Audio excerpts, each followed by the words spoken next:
what you're basically saying, is that you want to bring a Liverpool fan into our happy little community to take away the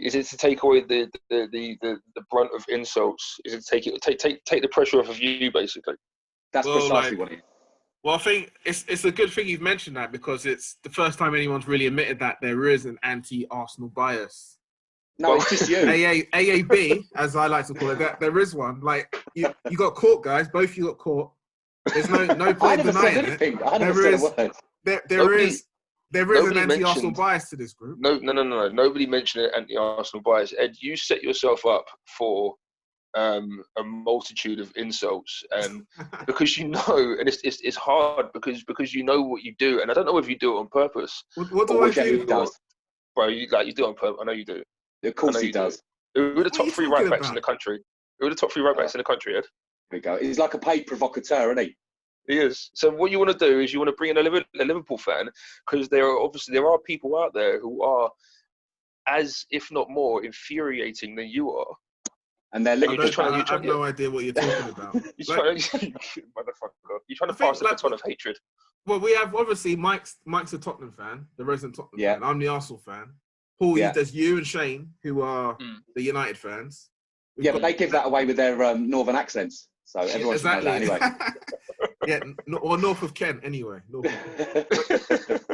we have Jazz and Nav, and new member like Matt, who's our Chelsea fans.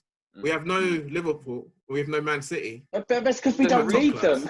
We really don't need them. No, but it might be a nice. It might be a nice touch, you know. Mike, you talk about telling that Shane and I are United fans for our accents. That's like me saying, I could tell you're a Spurs fan because you're eating a bagel.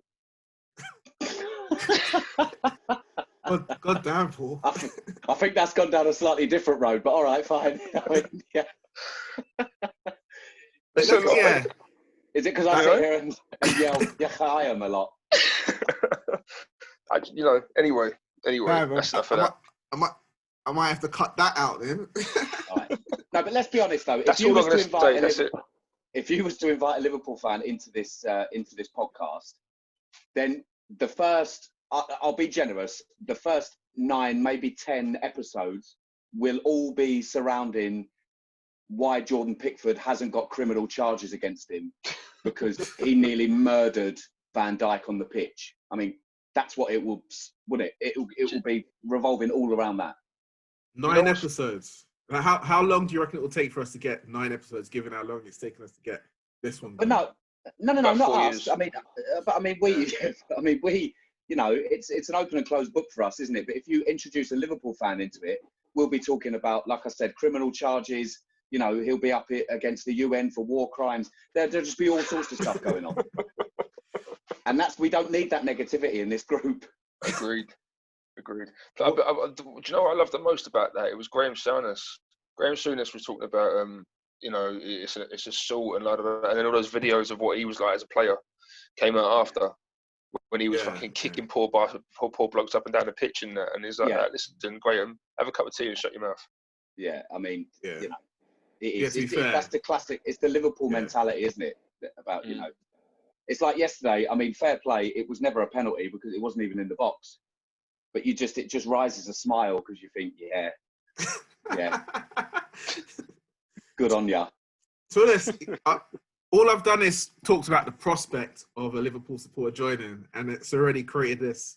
Like, for me, it's interesting. I think I like to see what happens. I think I'm just curious to see what happens if, like, it's fine. Because you've got the Arsenal Tottenham rivalry. So then if you were to bring Liverpool in as well, that's the Liverpool-Chelsea rivalry. So then I suppose if you're going down that route, you're going to have to try and scramble and find a Man City fan, which wouldn't be that hard now, would it? Because they got bought over by a country, so everyone now supports City. So true. Well, we're doing Zoom, so we could Zoom to like the Middle East and get a Man City fan.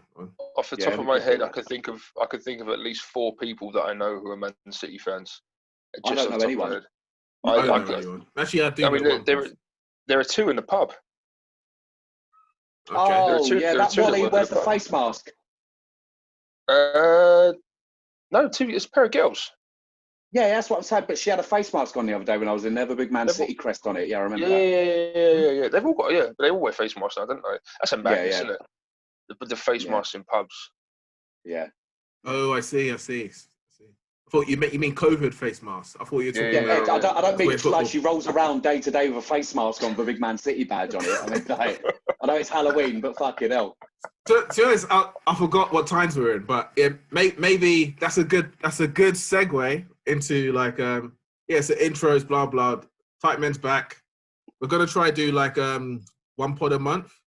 Like we're trying to expand our roster as well. We're trying to talk, which is why we're talking about Liverpool fans maybe joining. But obviously, there's more to the person than being a Liverpool supporter. But yeah, even not much more. Is there? Well, yeah. well, maybe we'll see. Maybe not. Maybe. But yeah. Okay. All right. But yeah, like we've already got an extra Chelsea fan. But yeah. Is he likely to come, or has he got like a court case or something that he's got to go to first? Or to be honest, I reckon this chat is probably making it more likely that he comes in at least for one episode, just to fire back. And fire back! Oh, here we go. I don't know. I'm to be honest, I'm not gonna speak. I'm not gonna speak for him anyway. But let's see how he goes anyway. So yeah. So was it 3 months since we last caught up? Yeah. A lot of shit's happened. And to be honest, there's a lot of shit that happened that we didn't really address. COVID, for instance. Yeah. Marcus Rashford, all the stuff he's doing. I think he was doing it back then as well. And also, he's King Rashford, mate. Yeah, no one can really say anything negative about him. Yeah. No. You start off with that one, yeah? What, Rashford? Yeah. So what do you think? I suppose what the Tories, they voted against, like, extending school meals for, like, children in poverty. I don't know. It's a bit mad. I don't really. I did hear. Yeah, I heard something interesting about that as well. Okay. I heard that there was already legislation written into their plan, which is already underway, that they were giving councils X amount of extra funds every month for whatever they pay. Whatever the money is that a local council will get from the government. There was already provisos built into that for underprivileged families and low-income families. Now, I don't know how true that is. I haven't really looked into it, but I did hear that a couple of days ago. But I mean, if you're looking at it on the face of a Tory government, I mean, it's just classic Tory behaviour, really, isn't it? Yeah. Do you think they'll flip-flop? I don't know. Well, he did before, didn't they? Like they turned, like when he originally proposed it, they said no, and then the outcry kind of made them flip-flop that one time. So who knows? Like you think. You have to wonder. Yeah. I mean, they talk about that he wanted. What was it? 20 million he wanted, and they've said no. And then this being just after they've just writ off 14 billions worth of debt from the NHS, and the amount of money that they're pumping into. A cynic would say you can pump as much money as humanly possible into military weapons and into deterrence from keeping the country free from terrorists and from general immigrants and la da da da. But you can't put 20 million aside to feed some hungry kids. And I think for any government in a wealthy country to turn around and say no to something like that is, that's pretty poor, isn't it? It's pretty low. Definitely, yeah. But I mean, the military is already grossly underfunded anyway. Hence why just before I left, they were doing mass redundancies, where everyone could go for it, regardless of what rank you were, and you was almost 99.9% sure you were going to get it. And everyone got like yeah. There was mass redundancy. I was a little bit annoyed actually because I'd already signed off. Yeah. I did miss out because I'd already signed off. And you have to give a year's notice, 12 months notice when you sign off. So from the day you sign off, you don't have 12 months before you actually leave. But within that 12 months, they then started the redundancies. And normally what they do is they open it up to certain ranks. So it might be only a Lance Corporal. Everyone at Lance Corporal can go for it. If you get it, you get it. If you don't, you don't. But this was open to everybody within the army, any rank, any regiment, anywhere. everybody. But I couldn't go for it because I'd already signed off. But it turned out that pretty much everybody who went for it got it. And there was a guy the same rank as me who went for it. He got it, and he ended up with like a £55,000 payout and a half pension that he claims at 50. So Shit. there you go. Okay. So I was fucked with the short end, basically.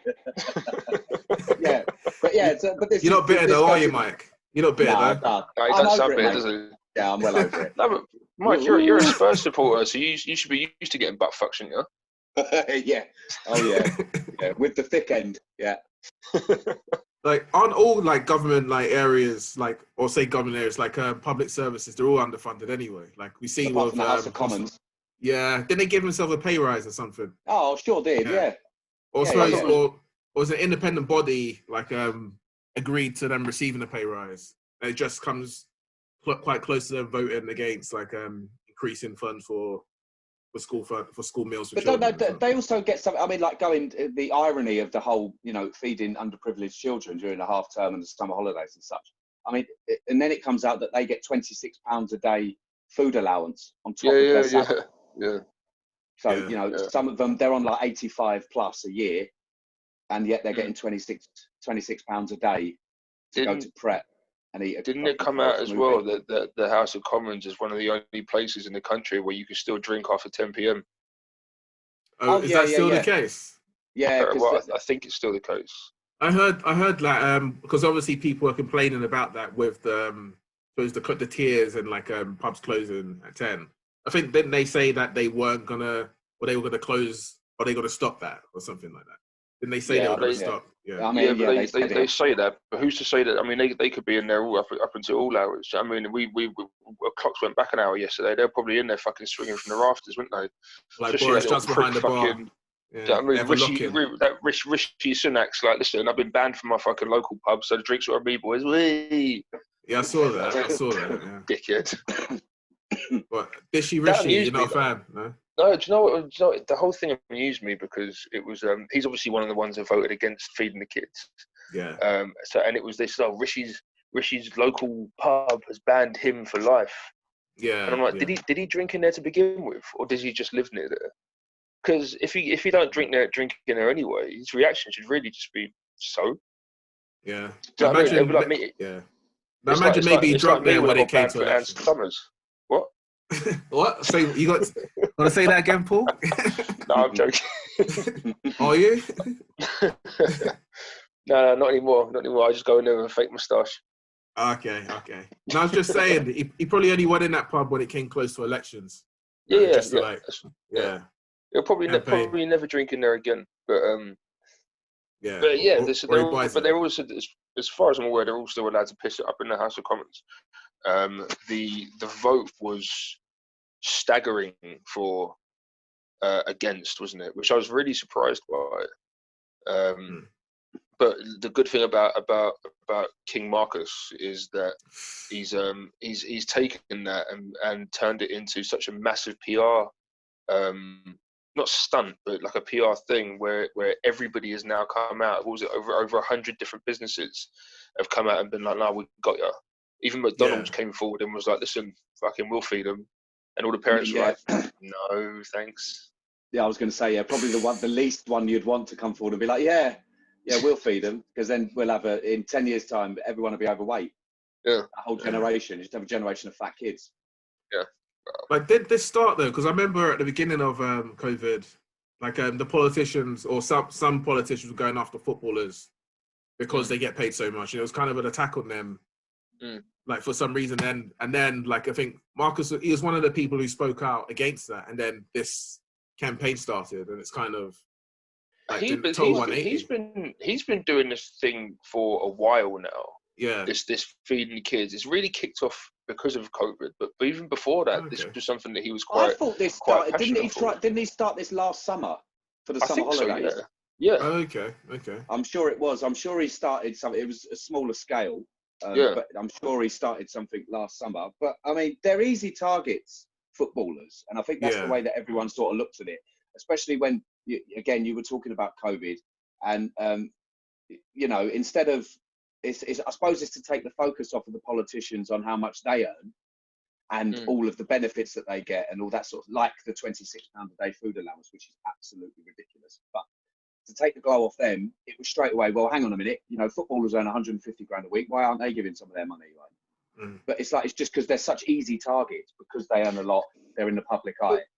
What people don't seem to realise, and I had this, I say conversation, it was a reply to a comment on a Facebook post. Somebody basically said, oh, well, fucking, why can't Marcus Rashford put his own money into it? And I was like, he does. He does put his own money. He has put his own money into it. And most footballers, pretty much, I would say, it's safe to say, pretty much all Premiership footballers give a portion of their wages to charity or to various charities. You look at the work that David Beckham's done for charity. You look at the work that what's his name? Mane. Mane, okay, does Mane, over it. He pumps so much money into Africa.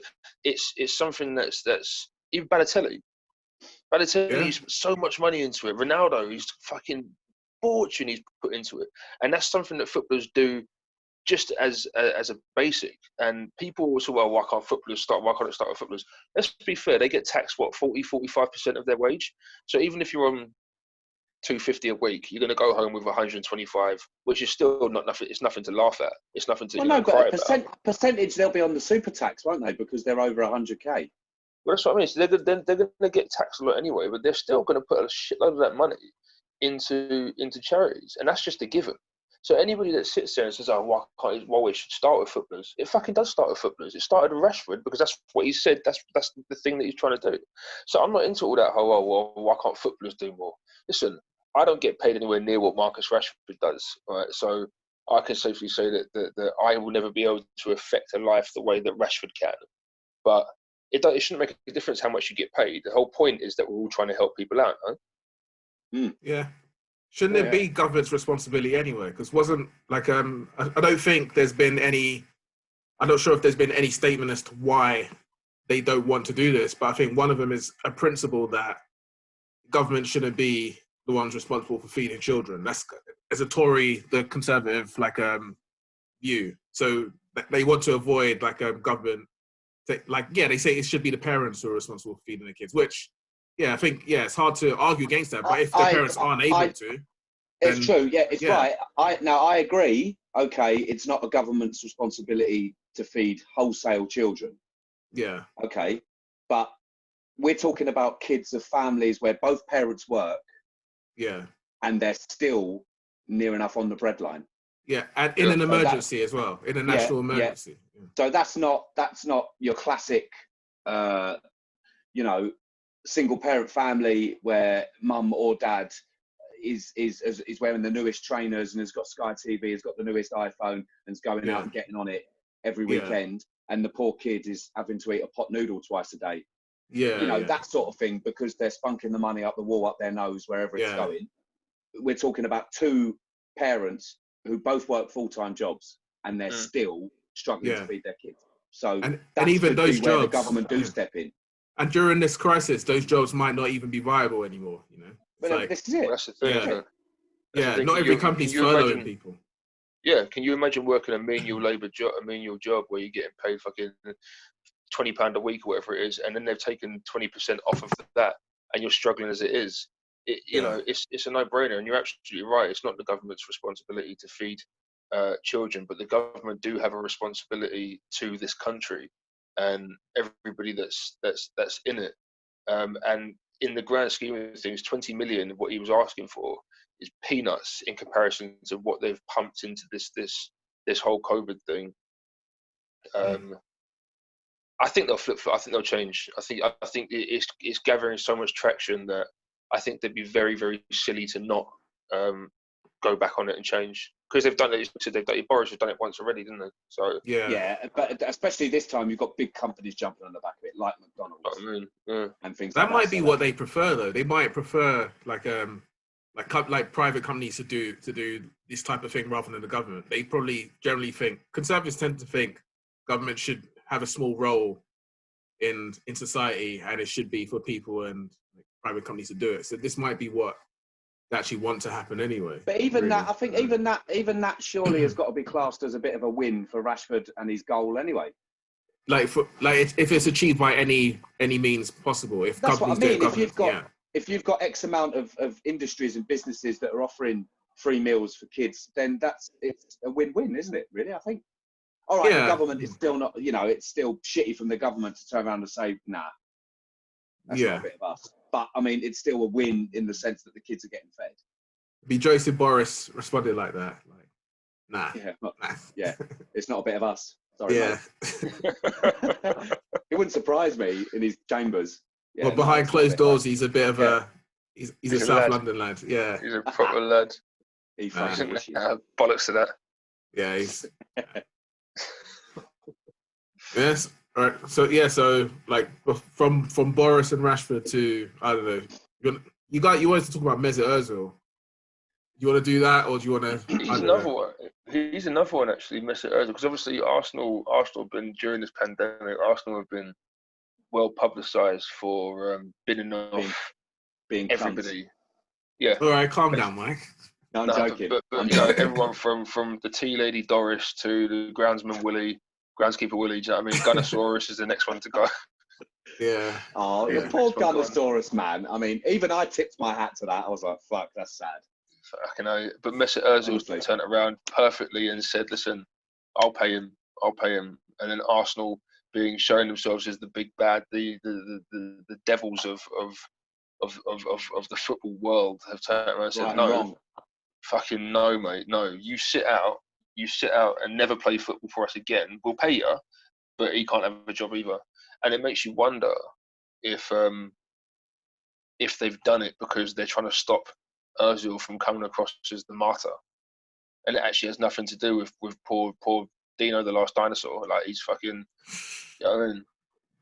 This is what I wanted to ask you, Ed. What's your view? Because in the group chat, you're very sort of not diplomatic, but quite quiet on the subject. I think you don't want to throw your hat in the ring one way or the other. Which is I don't really want to talk about it, to be honest. It's like, yeah. It's like, because obviously in one hand he's being portrayed as the villain, Ozil. He's being portrayed, and you get dickheads like Piers Morgan. Well, yeah, Ozil, whatever. You get dickheads like Piers Morgan who wax lyrical about how lazy and overpaid he is, and he doesn't deserve to play for Arsenal. But then you get other people like Jack Wilshere, for instance, on Twitter, who was saying, basically that it's outrageous. He's the best footballer at the club. And yet is he the best footballer at the club? Well, I don't know, but I mean, that's from someone who's played with him, so I don't know. So who's the bad guy, Ed? Is it Arsenal Football Club or is it Ozil? Ozil. Does there have to be a bad guy? Well, in your opinion, I mean, who, in your opinion, who would you say, as a lifelong supporter, who are you angling your daggers at? Is it him or is it the club? It's a complicated situation, It's like, I think if it weren't for coronavirus and everything like that, with Gunnosaurus people getting let go, then just from Arteta and trying to, like, basically rebuild the club, it seems like, for whatever reason, Ozil just doesn't fit into his plans. Like, I was even reading Ozil's, like, statement he made after not making the squad. He was saying in the early days he was working hard. It seemed to be going well for him. It seemed like he was being reintegrated into the team. But the season stopped due to coronavirus, and when it came back, for some reason, he wasn't brought back into the fold. He was training separately, so on and so forth. Like, I think just still on the subject, but like just to make a slight detour, I was looking at something like basically comparing Arteta to Pep, and basically saying like Pep, Arteta has his principles, but being at Arsenal, he's being pragmatic. He wants to play free-flowing football, but given the tools and the players and skill levels at his disposal, he's being pragmatic. And I think we're doing a lot of, like, we're not creating as many chances. I know there's Ozil who creates loads of chances, but we're not creating as many chances because I guess if we try to play that way, we're opening ourselves out to being beaten, which was going on before Arteta took over.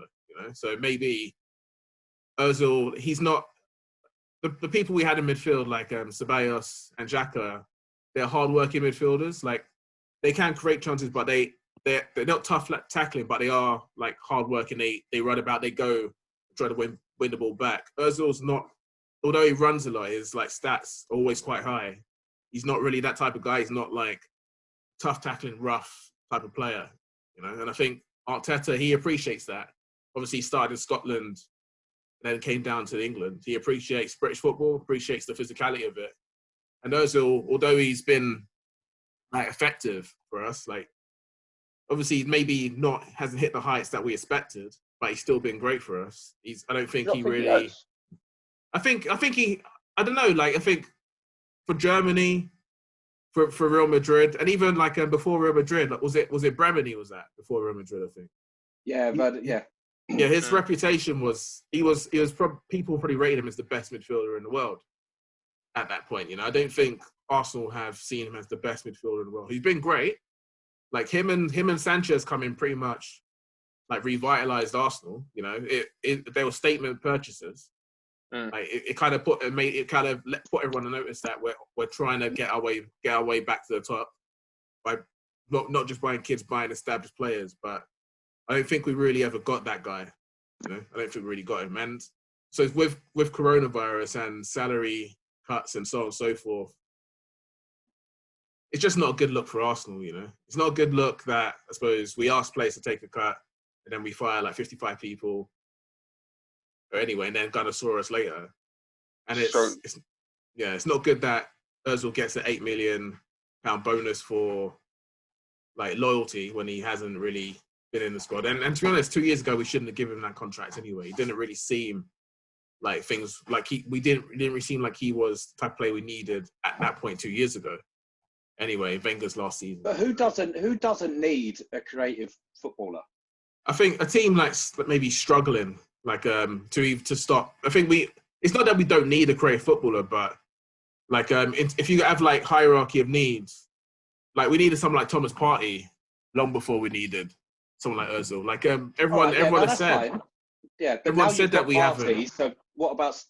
Would you now think that Ozil could play in that team now? Yeah, see, I think even Wenger said it seems like Thomas Partey's it's like tailor-made for someone like Ozil, who takes the burden off someone like Ozil to run around and try and win back the ball, having Thomas Partey there. Do you think you'll see him back in an Arsenal shirt?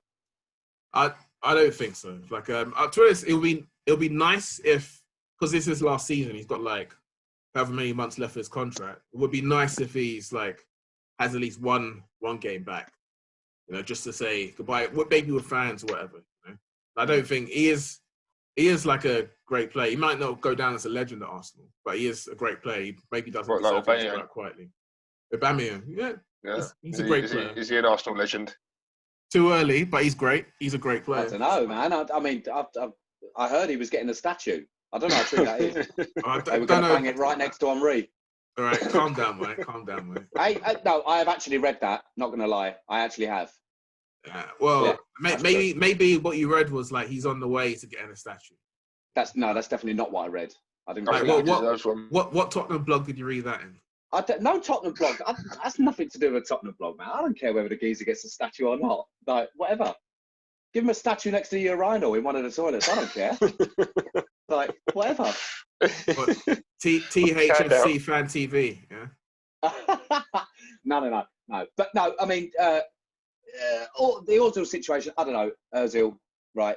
I don't know.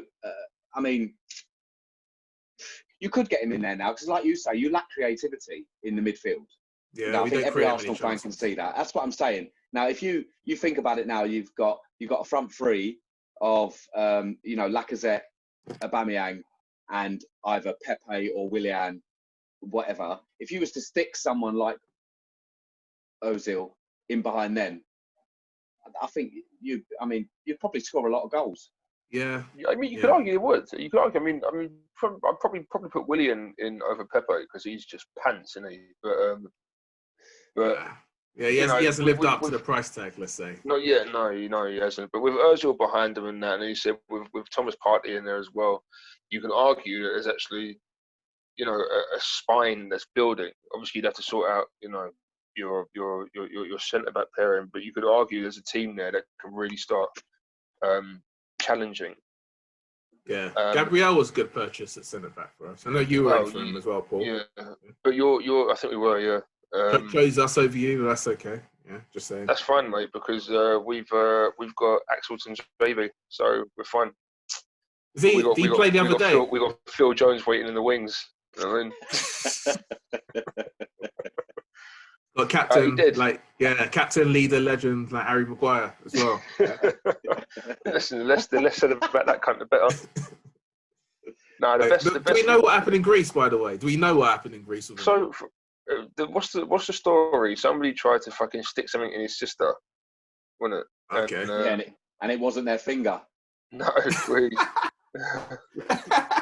And Harry Maguire he got sad and started fighting, but I think that the killer for it was he tried to bribe the old bill, didn't he? Which you absolutely would.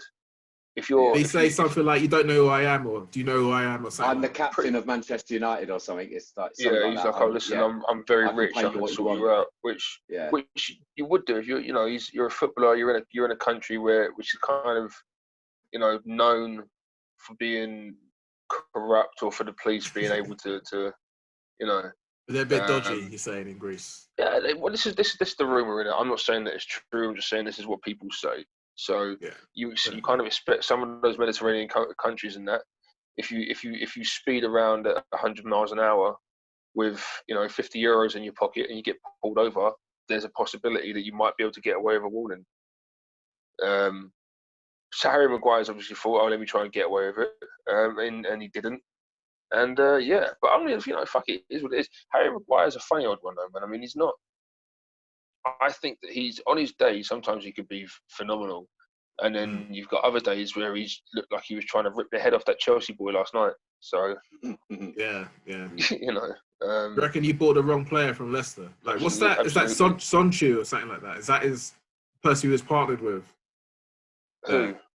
Like Harry Maguire, Leicester. No, Turkish. Didn't they bought him to replace Maguire? Okay. So he was teaming with Johnny Evans, wasn't he? Yeah, I think it was Johnny Evans he was in there with. Okay, that's ironic. And Johnny Evans is doing great at Leicester. Yeah. But do you know what I mean? It's funny. I mean, you look at United's back line and how much money they spent on Maguire, but against PSG the other night, United's back line were phenomenal. Do you reckon that's not just PSG being rubbish, though? Yeah, I mean, there was 5 of them in there as well, so... There's 3. There's 3 at the back. 3 at the back. 3, 5, I don't know, whichever way you want to look at it. There's 3 at the back. But maybe it was, I don't know. I think, but they did, Neymar and Mbappe looked bang average that night. They kind of just do what they want, don't they, those guys? They're not really, it doesn't really seem like there's a plan. It's just the plan is just everyone else work hard and let those two do what they want. Yeah, that's precisely what it is. And so the rest of the team is made up of nowhere near on their level. Yeah, you're talking maybe the rest of those players might make it into squads in the top 6, maybe top 8 in the Premier League. I don't think if you took Mbappe and Neymar out of that team, I don't think anyone would make it into the City or Liverpool teams. Yeah. Anyone other than that, I don't think. Was that player who's helped them out in the Champions League last year? Who did he used to play for, like Stoke or Sunderland or something like that? Oh, that Umpamachono. Yeah, he's at Bayern Munich now. Is he? Oh shit! Okay, well, he's really going up. Fair play to him. Yeah, he's got the world's best agent, that geezer. Well, maybe after, was it Stoke or Sunderland? I think Stoke he was at. I think Fabio Borini was probably the best one. I mean, that guy has literally had a list as long as your arm of top football clubs. You're talking Liverpool, Milan, all these other places that he's played for, and he's probably worse than Sean standard of football. Like, I mean, that guy is like, honestly, it's like under 12 level, and he has played for some of the biggest clubs in the world. It's an absolute joke. You can say the same thing about certain managers. You look at what's his name? What's Holland's manager now? Isn't it Frank de Boer? Frank de Boer. Jesus. You could be like, how has he managed? Like, how does he keep on managing to get clubs and teams? How does he keep on managing? Ronald Koeman's another one. How's he doing it? How is he doing it? Because his standard of coaching is it's shocking, isn't it? Like, Frank de Boer, that man's a fraud. Both of them are legends as players, though, isn't it? That's probably why. Come on, man. But I think that's a big thing, though, isn't it? I think with Dutch football. I mean, Barcelona especially. Barcelona love to have an ex-player in there, a world player. You know, we're talking like Guardiola and players like people like that, and Luis Enrique, and all those lot and all those lot that came in. So, but when you're looking at someone like Koeman, I mean, he had a very good one season at Southampton, and then he went to Everton. And I think he had a good season. Well, I think it was like 6 or 7 months was okay, and then it started falling apart. Yeah. And then he left there, and then he gets the Holland job, and then he walks into Barcelona. And I mean that's unraveling pretty quickly as well. Yeah, they got beat the other night. 3-1. Yeah, they got done 3-1 by. And Real Madrid have been shy this season. Yeah. You heard Zidane was in trouble actually, but then not anymore. Yeah. I even said to Paul yesterday that Madrid will beat them. Yeah, okay. I you thought put money on it? Barca would win that. You put money on it? You put money on it? No, Paul put a bet on that Barcelona would win, and I was like, nah. Madrid will beat them. Yeah, but then I also had in the same bet that City would beat West Ham, and they fucking didn't, did they? So okay. Not a very good weekend for you. Not really, no. I think my gambling days are done for this season, actually. All right, 1.5 goals. That's what you need to do.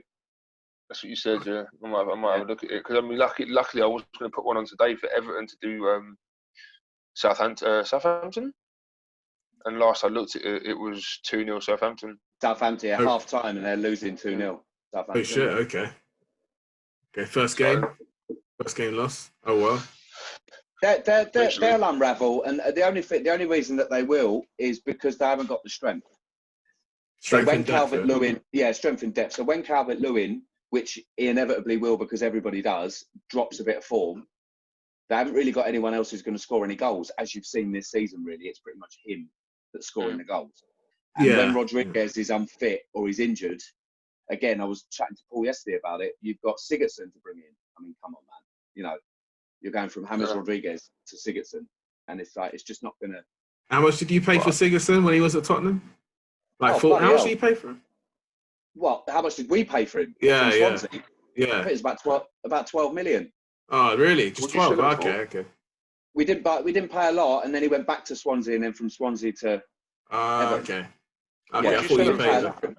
I don't. Maybe the same. I think. Okay. Yeah. But Everton bought for 40, something like that. Yeah. But he was a good player, you know. Yeah. He was a good player. It was your manager, was it Poch at the time? Yeah, he sold him. No, Poch sold him. Yeah. He Village Palace. Okay. AVB. No, I completely forgot about him. Yeah. Yeah, where's he now? Marseille. Okay. Because he was a funny story about him. He was at Zenit St. Petersburg, and I think they were walking the league. They were doing really well, and then he quit at the end of the season to compete in the NASCAR. What?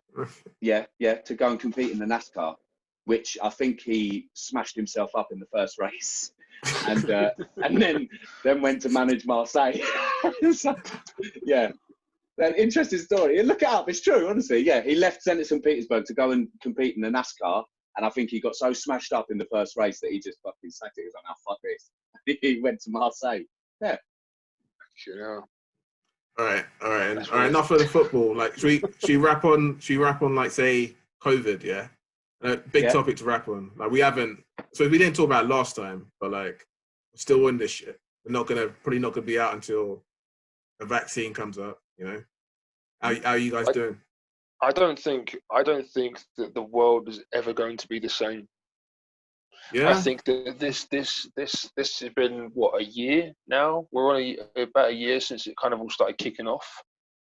It's not getting any better. I think that the changes that are going to happen are going to forever change. It's going to change the outlook of everything. I think it's even down to things as if you want to travel abroad, they're not going to let you into countries without your COVID vaccine. I think there's going to be a huge, and they're already doing it. A huge change on how we pay for things. This everyone was talking about they want to turn us into a cashless society. We're pretty much already there. When was the last time you used cash to buy anything? When was the last time that you've gone into somewhere and they've actually even accepted cash? they'll do it in shops and stuff like that. But typically now, people are asking now, can you pay with card? You can't go to a restaurant and pay with cash. You know, which means you can't tip people no more. Even my barber, who was only ever cash, even he now is like, he gets out his little card machine from his pocket, which I'm pretty sure he made at home. But he's like, yeah, card, and I'm like, right, okay. And it's a funny old way that we're going. You've got schools that are half open, half closing. Tomorrow they're closed. Tomorrow, I mean, kids who didn't do their exams this year, kids who probably won't get to do their exams next year, which means their futures are going to be in serious doubt. I think the world is definitely going to be in a whole different, and I think it's going to have a direct effect on who gets voted in. Certainly for the presidential election, I think it's going to change. We could potentially see 4 more years of the king himself, of El Presidente, El Jefe. You know, you're a fan then, Paul. You telling me you're a fan, Paul? Listen, Donald Trump, mate, he's A-OK. Paul wears his MAGA hat in the gym every day. Are you serious? I've seen it with my own eyes. I think the man is a lunatic, but I do think that he'll win in November. But I'm not a fan of his. I think he's he's the devil.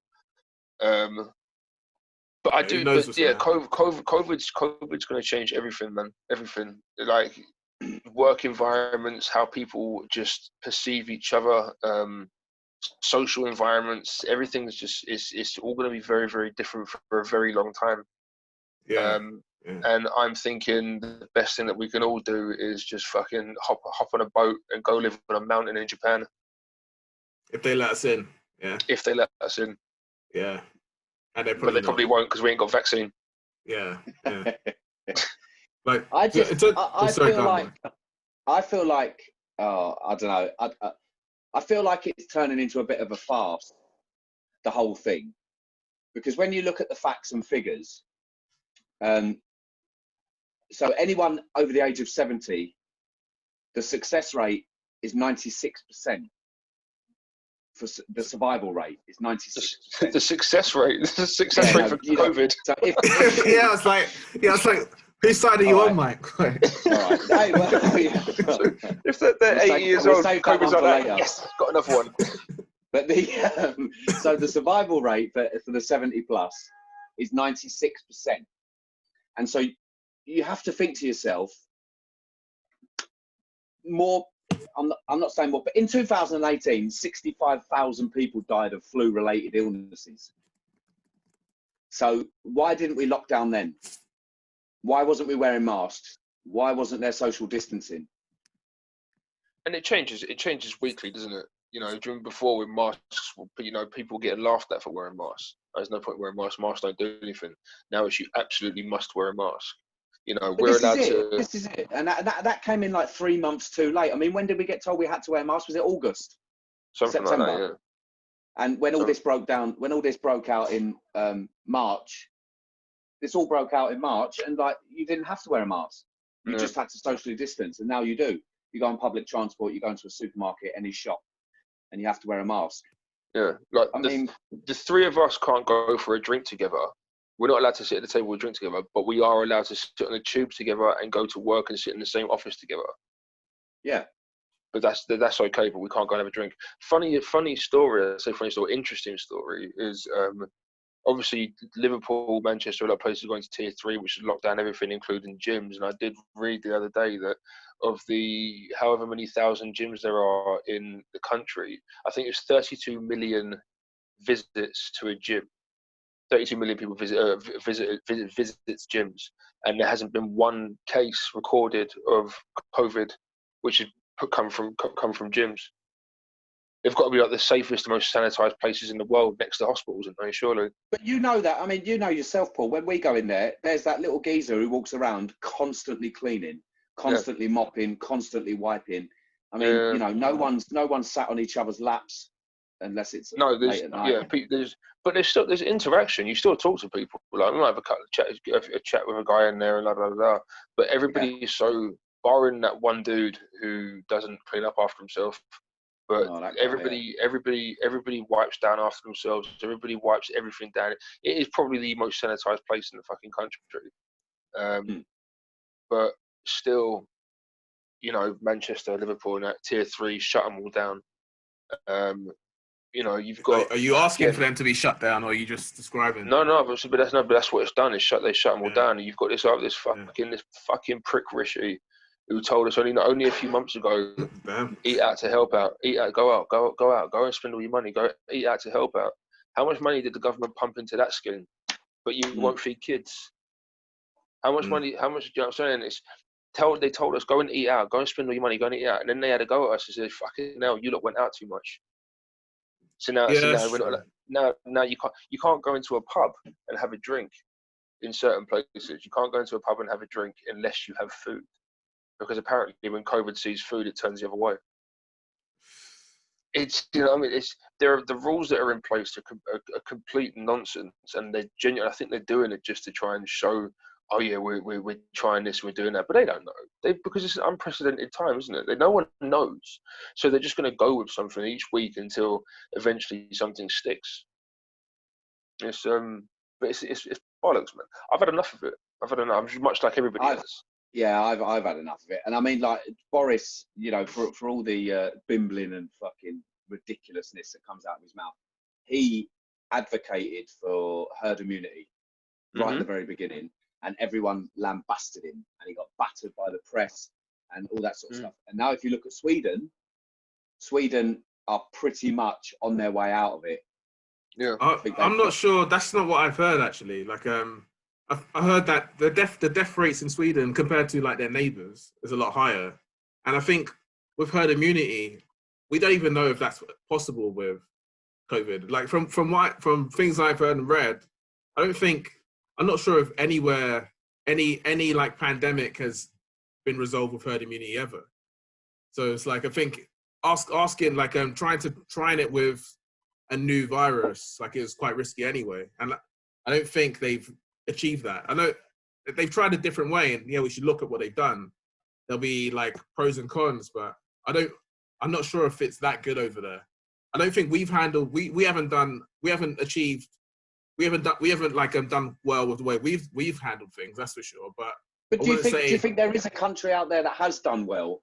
From what I've heard, South Korea, like countries like in East Asia, because remember they had SARS like a while ago, like 10 years ago. Like it affected them. It didn't really get over here or to America.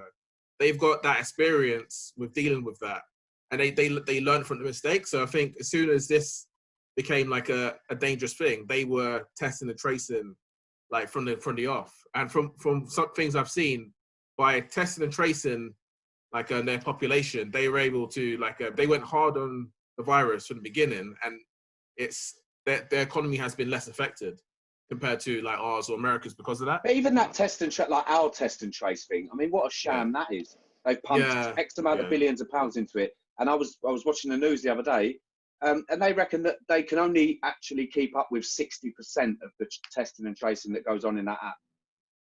So there's thousands of people that are not getting contacted at all to say they was in close proximity to someone who's tested positive for COVID. They also said, there's like people who are testing that then their results are not even getting put through the system.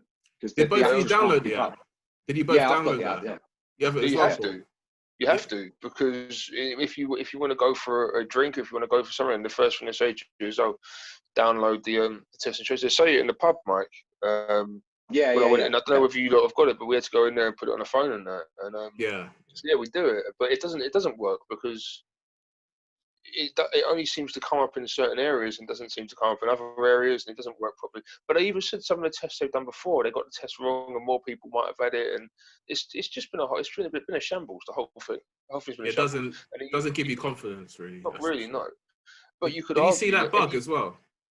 Huh? You hear about that bug? I went it was my birthday a few weeks ago. Like went out to just somewhere with my mum. Whatever. Happy birthday.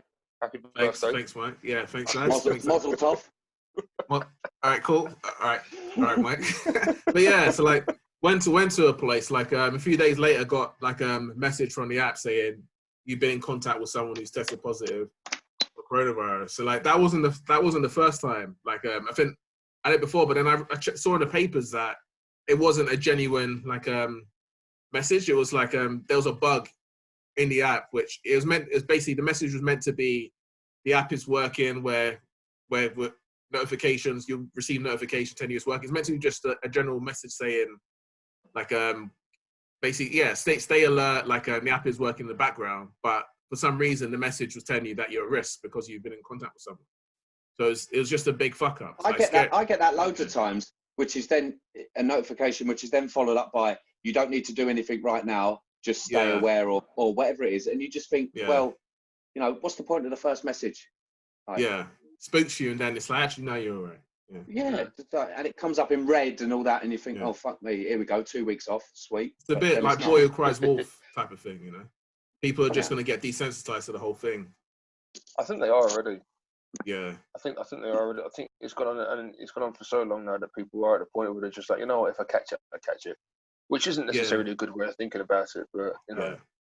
I'm not going on tubes and licking the fucking seats and nothing. But at this point, not anymore. Yeah. Not anymore. No, because they don't pay you as much anymore, do they? But old pervy Paul, the Northern Line perv.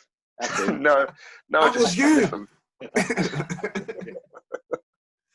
I'm not an animal. Like it's just at the point now you're just like, oh, whatever, man. Like, I'm done. Like I'm not hiding in fear anymore. Which sound like those protesters, man. Huh? You sound like the protesters in central London. No, getting like it ain't even that. Like I'm not a dickhead. Like I'm not gonna go stand in the middle of Trafalgar Square and be like, oh, I'm not gonna wear a mask. Like you want me to wear the mask, I'll wear the mask. You want me to fucking wash my hands, I wash my hands. I mean, I'll do that anyway because again, I'm not an animal. Yeah, I was gonna check actually. Like, how dare you? How dare you make me wash my hands? But yeah, like it's you're just at the point of where you just like, oh, whatever, man, just get on with it.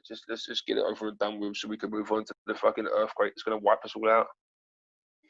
Yeah. You know, but there is crossed. I mean, like there's like I don't know, like you think of the Black Lives Matters rallies and all that sort of stuff and the protests, and then you had the Extinction Rebellion, which was not long after that as well. They were protesting again. But you just think if there was going to be spikes, it would have been then. It would be then. Yeah. It would be the 2 weeks after that, and yet there was no spikes then. And now everyone was adamant, weren't they? Yeah, but everyone, it was all over the news, wasn't it? These damn kids, you know, this is going to spike, you know, and all that sort of stuff, and then nothing. It was just nothing, and then all of a sudden, it must have been like what, 6 weeks later, 7 weeks later, and now here we are. And it's funny, isn't it? Because even before the protests and people going to beaches, when it got really hot in April, May, people going to the beach, and it was like what 100 million people who was down in fucking Bournemouth or whatever it was, and everyone was going mad over that, and still nothing. And you've got a few thousand people in London for BLM. How soon after like events are spikes able to be registered? 2 weeks, they reckon. 2 weeks. 2 weeks. Yeah. Okay. So they reckon for it to actually get out and then rise, 14 days. If anything, if memory serves, during that time of all the protests and stuff, cases were actually going down. Yeah. And deaths were certainly going down as well. So it might be the period of time though as well, because I suppose like hot countries seem to be doing a lot better because I guess was it vitamin D is meant to like strong vitamin D which you get from like sun rays and so on and so forth is meant to be like. Sunny delight. I've got some vitamin D for you. Sorry. Sorry. But I mean, is that what you say on the Northern Line, Paul? Because they're saying like nobody since March, on the plus side, nobody since March has died of old age. Like that's a plus. Yeah. Nobody has died of flu this year. Another plus. Like bonus is all round. So I don't know about that. COVID. No, but everybody's dying of COVID. Everyone. Well, you mean they're putting it? You mean that's what's on the death certificate? Like this is pre-existing condition. Yeah, COVID. Everybody, every single.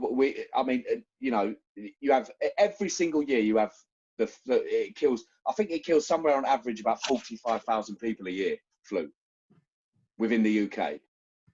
So But we've had not one flu death really this year, have we? No one's just died of old age. It just seems. Where's all the figures for that? Where's just the people that die? Yeah, maybe it's hard to differentiate. Are these being taken into account? No, but this is what I mean. Are they being taken into account? Is everyone just getting lumped into the same thing? Mm. You know, and is this bumping the numbers up? I don't know. I mean, you don't know really, because you can manipulate graphs, can't you? When they do these graphs and these facts and figures, you know, they do every 1 in 100 or every 1 in 500. Now, why not do that graph as every 1 in 1,000? Because you're damn sure the numbers would go down. You know, the lower the graph, you can manipulate it if you want. If you can put it on the news, is every 1 in 100 contracts COVID or whatever, you've got this. And then you're talking lines that are going up and up and up. But if you've done that to every 1 in 1,000, your line's not going up that steep. It might be connected to how many people they're testing, because if like say the population 60 million, whatever, maybe 1 in 100,000 is like is related to how many people they could test. So when they're scaling it up, like that's probably as accurate as they could be. Like 1 in 1. So we've tested 1 in 100,000 people, and this is the level of like positive to negative that we have, and we scaled that up as a representation of like maybe that's how it works. Like or maybe they're manipulating the figures. Well, okay, we got column A and column B, I guess. Right? I mean, you know, it's highly feasible. I suppose, yeah. So yeah, I suppose like seems like this is all playing into a lack of trust in government, like not just in like their values, but also their like competence as well, I guess. Yeah. I think people, I suppose if either one of the two or both, people just don't trust what's coming out of the government anymore. Like not just here, but probably obviously America, anywhere really. Yeah, don't have faith. At least, yeah. Apart from maybe some countries like South Korea, for instance, Germany, maybe. Yeah. Yeah. You got a hiccup, Mike? I have, yeah. Yeah. Yeah, it's just so exciting. I just can't contain myself. All right. But maybe also. Well, I suppose should we wrap up on COVID? Anyone got anything else to say? No. No, I don't think so. No. All right, no, cool. I think that's it. You got it all out, yeah. Yeah. Go out into the world, yeah, refreshed. Yeah. Yeah. All right. I mean, just quickly though, before we go, Edward. Yeah. The top 6 final standings. Go. Okay. In order or just in order? Yeah. In order. All right. Maybe okay. Liverpool, City, Chelsea, Arsenal, Tottenham, Everton. cheers, bro. Wow. Cheers. Fucking hell. Fuck me, cheers. Well, go on, Paul. What do you reckon? Man United. I knew it. I knew he was going to say that. No, my tops. I reckon Liverpool probably, and it's got to be Liverpool, Spurs, City, Chelsea, Everton, maybe Arsenal. Okay, you're complaining about me not putting United in there, but you didn't put United in there yourself. I'm not putting United in there. I think United are going to have a torrid season. I think either that or I genuinely believe that everyone is going to play is going to have a shitter. Everybody's going to have a shit season, and it's going to be luck of the draw. So at this point, it probably could be anybody. And I said to Mike the other day, I said it could quite easily be Spurs. It could quite easily be Spurs. It could. I'm telling you. And by that standard, you know, when Leicester won it, it was such an no one would have ever guessed that. Could be Spurs. Could be United. Who knows? One thing is safe to say. No one would have guessed it with Leicester, because considering Arsenal were top at Christmas. So yeah. No. The only thing is safe to say is that it ain't gonna fucking be Arsenal. Oh, more us than you. More us than you, Paul. More us than you. What about you, Probably, Mike? yeah. Go on, then. I think City. Oh God. I don't think Liverpool. Oh, I don't know. Probably City, Liverpool, Tottenham, Arsenal, Chelsea, and United or Everton. Right. Yeah. Or Finn, Wolves. Chelsea, you reckon Chelsea? I don't think Wolves do that good. I reckon they'll be up there. They're Yeah, gonna. but I don't think. Because I mean, you look last year. I mean, it was Wolves and Sheffield United, wasn't it, that were pushing. Yeah. Wolves. I mean, they've started okay. Sheffield United have been absolute toilet. Yeah. So, I mean, you could be looking at someone like Leeds, maybe.